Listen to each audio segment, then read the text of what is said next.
ano? Ang kaibahan dito ay araw-araw ang kanilang flag ceremony bago mag-alas 7 na umaga.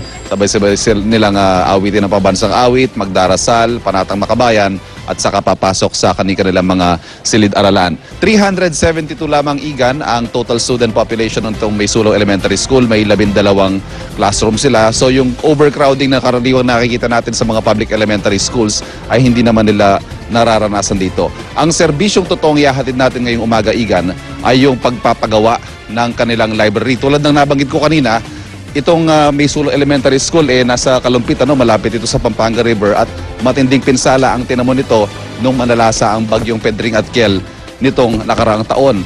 Ayon sa mga taga rito, umabot daw ng kisame ang tubig baha dito, kaya naman halos ma-wipe out ang karamihan sa mga kagamitan dito sa loob ng eskwelahan. Isa sa mga nagtamo ng matinding pinsala, syempre, ay yung library nila. Katunayan, igan, hindi ito unang pagkakataon na nakarating ako dito nung pagkatapos manalasa nga ng bagyo ay walang mapakinabangan sa kanilang mga libro. At ngayon nga, dahil marami nang nag-donate, eto, marami mga brand new books, pero hindi pa rin nila magamit itong library, igan, dahil hindi pa tapos. Napinturahan na, may mga konting upuan na dito at mesa, pero hindi pa nalalagyan ng tiles. Kaya mamaya isa yan sa ibibigay nating serbisyong totoo para dito sa Maysulong Elementary School. Ito, nakahanda na rin yung mga pintura. May konting pangailangan pa sa finishing nitong library nila. At isa pa sa ihahati natin dito sa Maysulong Elementary School ay ang pagpapagawa ng kanilang palikuran.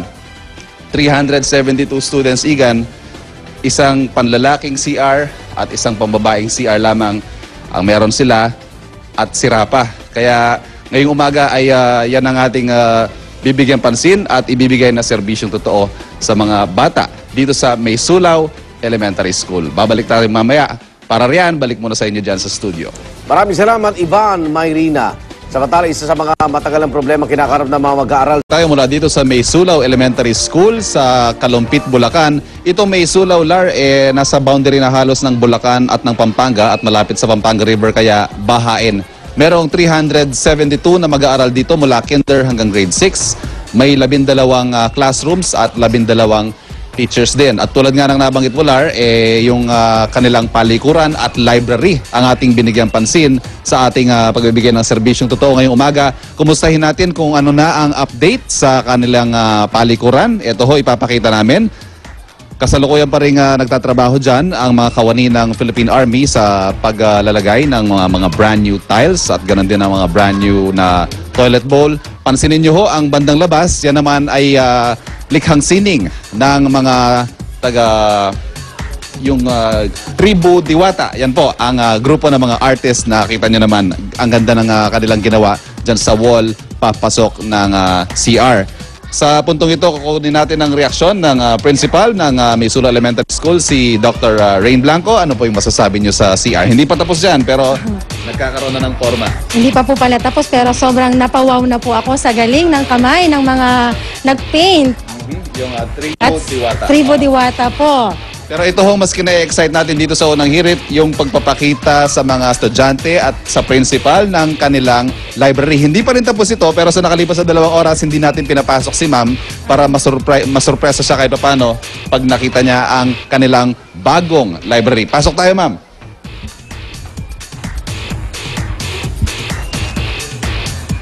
At eto na po. Wow!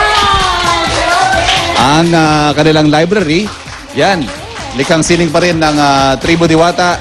Nakita nyo man, gaganahan talaga mga bata na pumasok sa library. Meron din mga visual aids tayong nilagay dito. At syempre, ang pinakamahalaga po, ang mga libro. Ito, donation po ito ng unang hirit para sa mga mag-aaral ng Maysulong Elementary School. Ma'am. Speechless na po yata ako. Sobrang nagagalak po kami. Nagpapasalamat sa tulong, sa biyayang dumating sa amin. In a short time. Ito na po, grabe. Sana ho ma-maximize yung, Opo. Yung mga libro ng mga bata. At sa lahat po na naging katawan ng unang hirit sa pagsasakatuparan ng proyektong ito, maraming salamat po sa inyo. Balik dyan sa studio.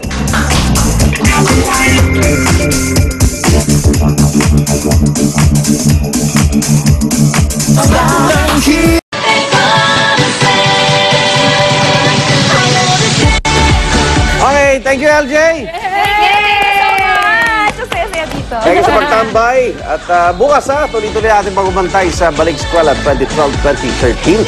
Dito lamang sa...